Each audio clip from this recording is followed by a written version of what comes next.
το 65 πρέπει να είμαι εδώ μέσα. Οι άνθρωποι, άλλοι φύγανε, άλλοι κατεβήκαν στο Βόλο, άλλοι ήρθαν, κάναν σπίτια, ξένοι.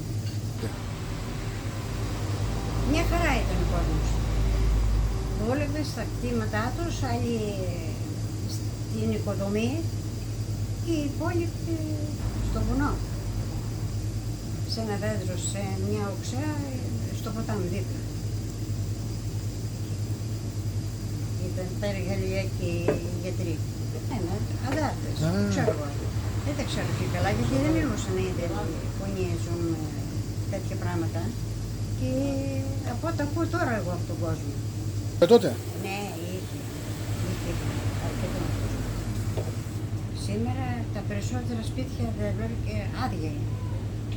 Προς τα πάνω αυτό, όλα τα σπίτια. Κατά πρώτον πέθαναν ο κόσμος, αυτά και τα σπίτια. Από εδώ και πάνω, στη γειτονιά σας πόσα σπίτια είναι, η Γιάννα είναι από πάνω από εσάς. Έφυγε η οικογένεια η μεγάλη, παραπάνω δεν είναι κανένας. Και από την άλλη πλευρά στην Αγία Κυριακή η Χριστίνα είναι. Πάντα είχε το πρώτο κλειδί η πορταριά.